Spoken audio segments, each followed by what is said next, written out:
It may be the most significant breakthrough yet, and the US Secretary of State John Kerry says if it's successful, a new deal to end the fighting in Syria could be a turning point. But of course, other deals have failed. Are there reasons to believe this one can succeed? This is Inside Story.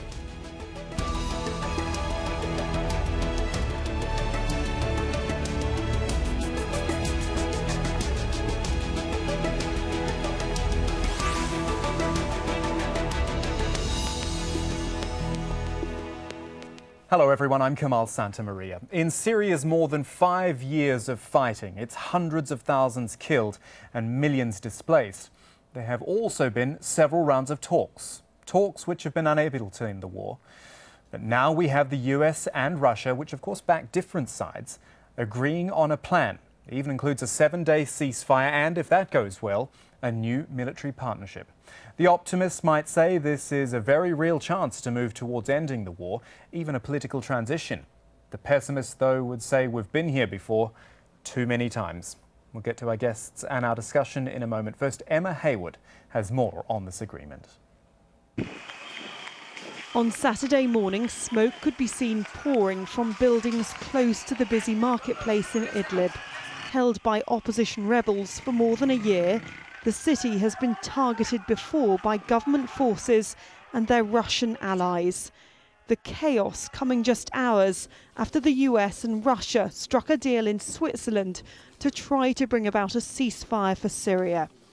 We believe that the plan, as it is set forth, if implemented, if followed, has the ability to provide a turning point, a moment of change. Despite all problems that have arisen and mistrust, we have managed to develop a package of 5 documents in total that allows us to organise the efficient coordination in the struggle against terrorism. It will also expand humanitarian access to the population, mostly in Aleppo. This all creates the conditions necessary for a political process which has been stalling. The search for a way to end the fighting has never been more urgent. In Aleppo, where violence has escalated, up to 300,000 people are thought to be trapped. Protesters demonstrated on Saturday, demanding rebel fighters try to break the government siege. Syrian state television has reported that at least 10 people had been killed in a government-controlled neighbourhood. The plan, agreed in Geneva, should begin with a cessation of hostilities on Monday, the start of the Muslim holiday of Eid. It should crucially open up humanitarian corridors, and if the ceasefire holds, the rest of the plan will go into operation, which could see the grounding of the Syrian Air Force, an end to indiscriminate bombing, and joint cooperation between the US and Russia in the fight against ISIL and the group formerly known as the Al-Nusra Front. What Washington says will not necessarily be automatically followed by Saudi Arabia, by Turkey, by Qatar, and therefore by the local Syrian parties. Similarly, Russia's leverage over Iran, over Hezbollah, and over the Syrian government is, I would argue, considerably weaker than it would have been during the Cold War. There have been deals before, and there is deep skepticism about whether the latest plan could work. But for many Syrians, the lack of trust on all sides and the continuation of fighting is only fueling their frustration. Emma Hayward, Al Jazeera.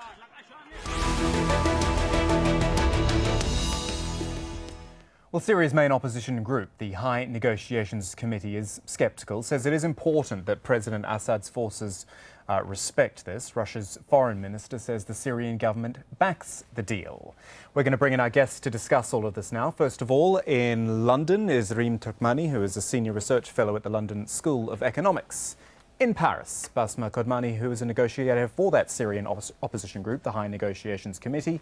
And also in London is Afzal Ashraf, a visiting fellow at the University of Nottingham's Centre for Conflict, Security and Terrorism. We thank you all for your time. Why don't I start with you, Basma Kodmani in Paris? Seeing as we just mentioned the opposition's position, tell me more about your cautious optimism. It is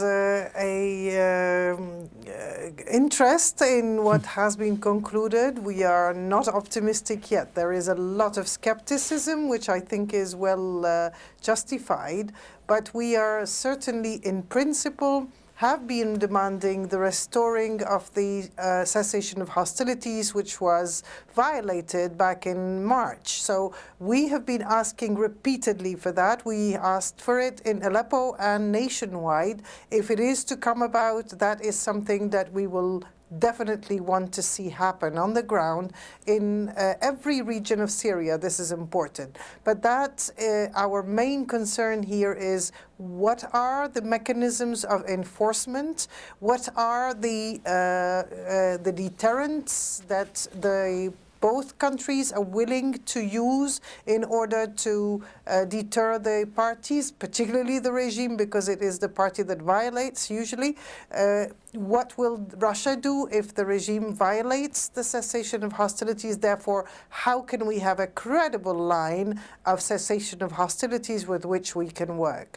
This is where our main concern lies at this stage. The content of the agreement is not fully disclosed to us, and currently we are the leadership of the HNC is looking into those details which have been sent to it and consulting. Okay then, Afzal Ashraf, let me bring you in. It seems what Basma was saying, the devil will be in the details here, exactly how this is enforced and I guess how anyone will be punished. What sort of, again, I'm going to use this word optimism, does it actually give you about the whole deal?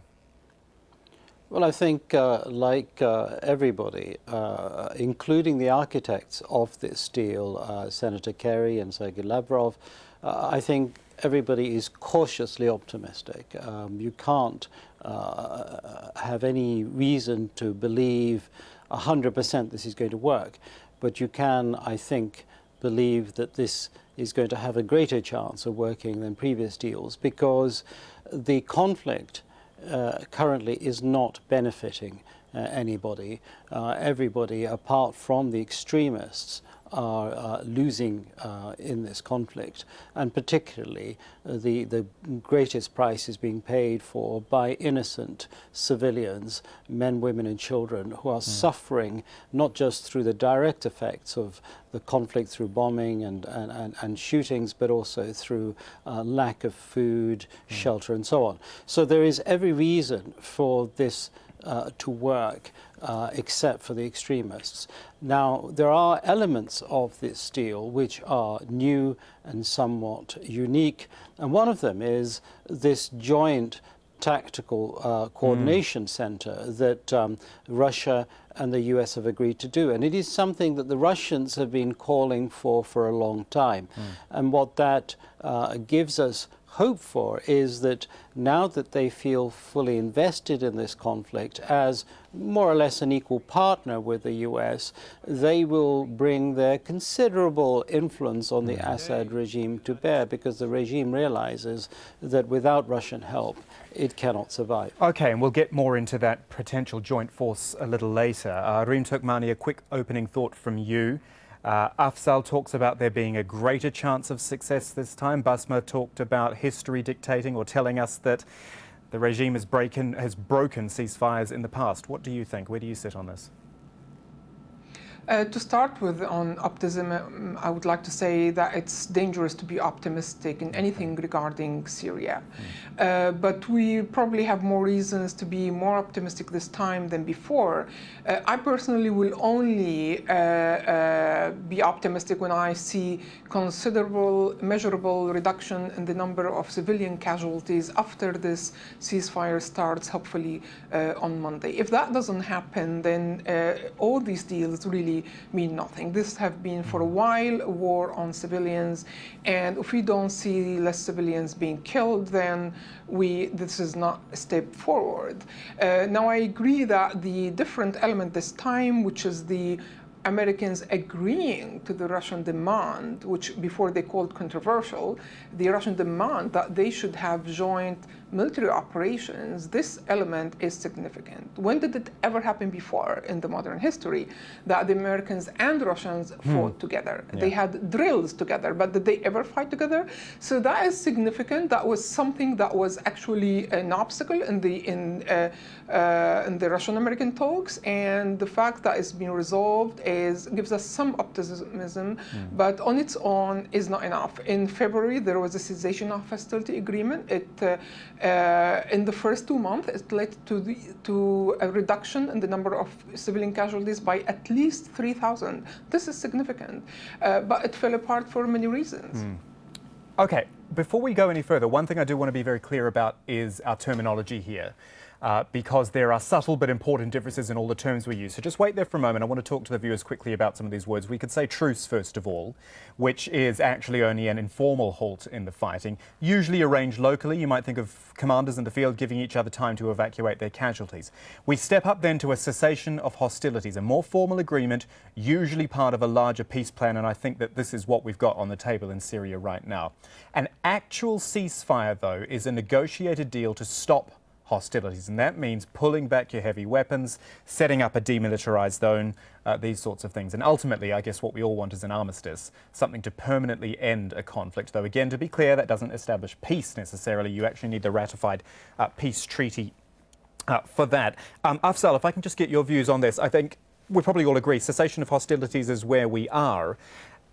To step it up from there, to make it a ceasefire, what's the most important issue, do you think? The most key thing for maintaining the cessation of hostilities and then hopefully stepping it up again?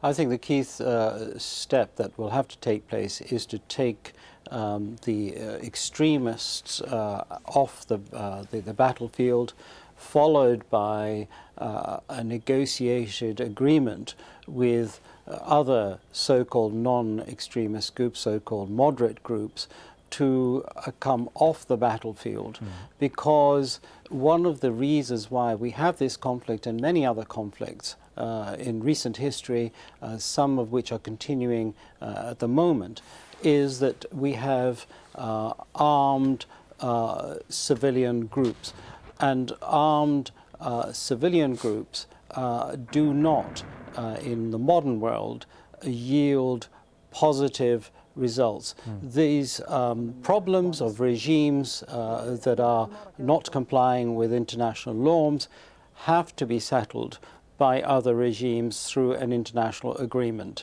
And so I think those two steps are the prerequisite to some form of a sustainable, peaceful resolution to this very bloody and painful conflict. Basma, it would be very easy, I think, for this cessation of hostilities to break down. As you already pointed out, we saw that back in February. I'm going to throw an idea here at you, which I think is going to conflict with what you say, but go with me on this. Should there be some leeway in this 7-day period? Yes, we might see some outbreaks of fighting. Should there be some leeway to make sure that we get to that 7-day period, and so that, as I keep saying, leeway given in the aim of bigger gains further down the track? Or do you think that any breaking of the ceasefire should be punished immediately? Look, I think the first days of a ceasefire are always very important, and they set the rules of engagement, if you like. They set the message clearly. If Russia is serious, it can force the regime to comply. There's no question that Russia can do that. So it is either willing to do so or is not, but the capability is there. That is one thing.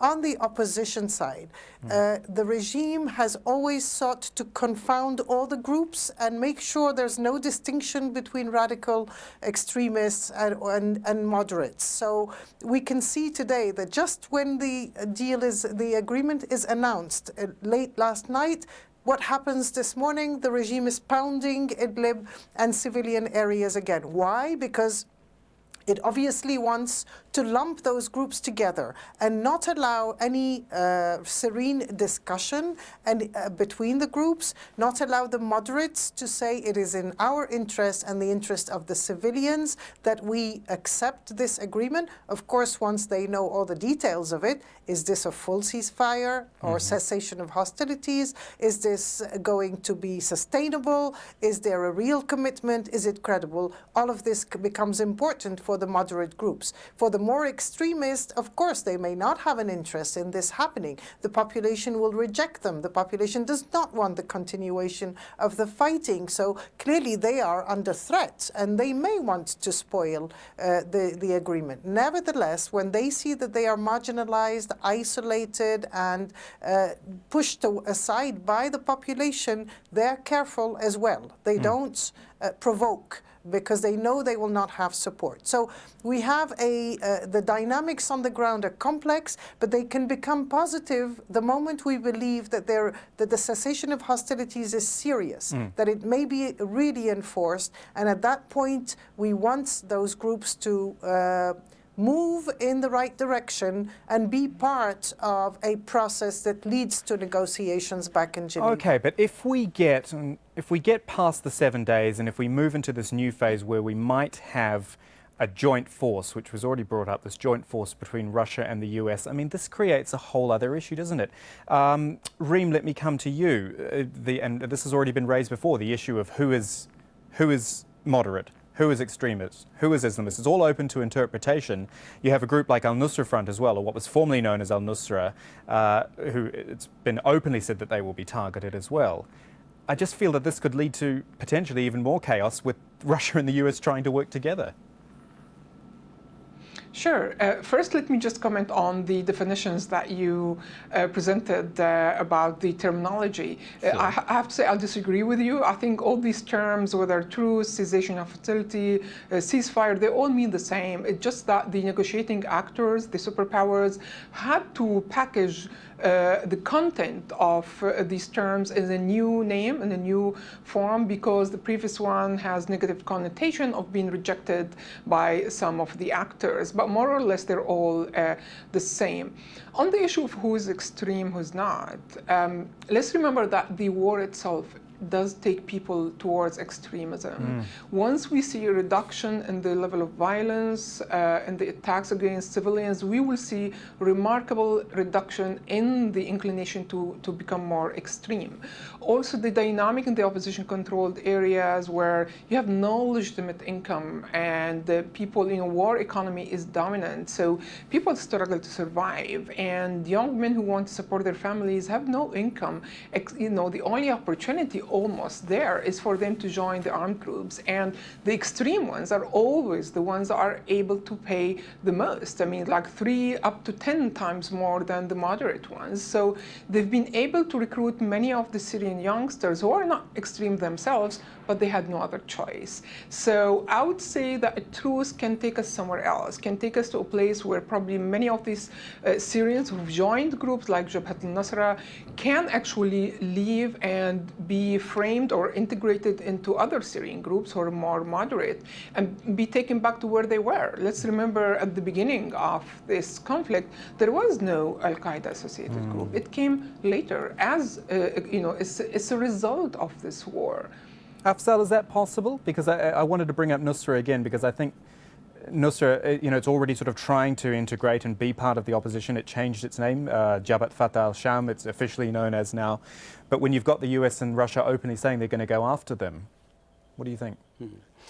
I think this is a crucial question, and it is the key area. I agree with much of what has been said, but your question, how do you distinguish between exactly. moderates and non-moderates, extremists, is really at the heart of this. Now that you've got moderates, you've got extremists, and you've got extremists who are pretending to be moderates for a temporary political gain in order to be able to establish their long-term aim, which is not too dissimilar to that of Daesh or IS. There is no easy way. Everybody's going to have their own definition. And so the only simple way of discriminating between those who are extreme and not extreme is to say to all non-extreme groups, moderate groups, lay down your arms, leave the battlefield, let the states' forces, the US and its allies, and Russia and its allies, deal with the extremists, and then have that agreement underwritten by the same forces that they will help establish a political process. The moment you put weapons in the hands of civilians, you are confusing the issue. You have no idea what their intentions are, no matter what they say. Very often they are sincere, in other cases they're not. And so I think that is the only way you can distinguish between those who are willing to be part of an international peace process and those who are not.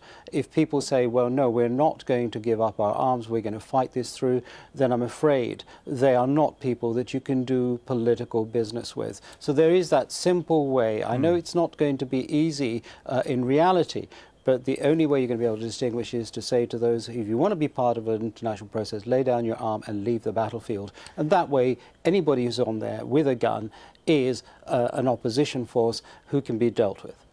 Two more quick questions, because we're starting to run out of time, so we'll just try to keep this brief, but I'll start with you, Reem, in London. Can you give me a brief mention on Turkey? Because Turkey is very much part of this conflict, but obviously not part of this negotiation here. Where does it fit into does it fit into this? It fits into this, and what we heard recently, that they're actually on board now towards their agreement. Their consensus is extremely important. The same agree for all regionally involved countries like Iran, for example. And given their latest moves, into using military force inside Syria, I think it's extremely important that they are on board and supportive of this deal. Also, they are the ones who are able to pressure the armed opposition if they don't abide, which is a bit unlikely because all logistical supports come from the side of Turkey. If I may follow up also on the point of the Americans and the Russians being able to find extremism in Syria, and particularly what used to be called Jabhat al-Nusra, I think their joint will, their joint desire and agreement to finish Al-Qaeda associated groups is absolutely needed, but on its own it absolutely is not enough because these groups cannot be fought from the air by bombardment. You need forces on the ground, especially with Jabhat al-Nusra, who lives among the people, among the villages, and often its presence is taken as an excuse to bombard these areas. So this issue can only be dealt by Syrians. And if they don't empower the Syrians who are able to fight them, then all these agreements on their own will not really materialize into something tangible. Basma, I've got about a minute left. Final word's going to go to you, and it goes about political transition, because this was the other part of the deal. If it can all work well, the Russians and the Americans are even talking about political transition. Obviously, that is what you and the rest of the opposition want. It must worry you, though, that Bashar al-Assad wouldn't want to keep to a deal that would see him leaving. Look, I think the opposition has laid out a comprehensive vision for the transition. We have not seen ever over the last 4 years of attempts to have negotiations, a cooperation from the regime on any aspect, not even on a truck of humanitarian aid. And therefore, I think the regime every day is telling us that it will not cooperate with the transition plan. We have an alternative for Assad regime. It is this comprehensive vision that the opposition has adopted in a unified way. The message to Assad here is, have you ever considered any political dealing with this, with the demands of the people? The answer has been chemical weapons, just recently again. So I think the answer is quite clear about where Assad should be in this transition. I don't think he can be part of it. Okay, then. Reem Turkmani was in London, Basma Kodmani in Paris, and Afzal Ashraf also in London. We thank you all for your time and your expertise that you've brought to this discussion. Thank you so much. And of course, you at home, thank you for watching. You can watch this program again, or any of our previous programs if you like. The website is aljazeera.com, of course. Hop on social media as well. Join the discussions there if you'd like. Facebook, first of all, facebook.com/AJ Inside Story. There is Twitter as well. Our handle is @AJ Inside Story. And I am @Kamal AJE if you want to get in touch with me as well. From me, Kamal Santamaria, and the rest of the team, thanks for joining us. We'll see you again soon.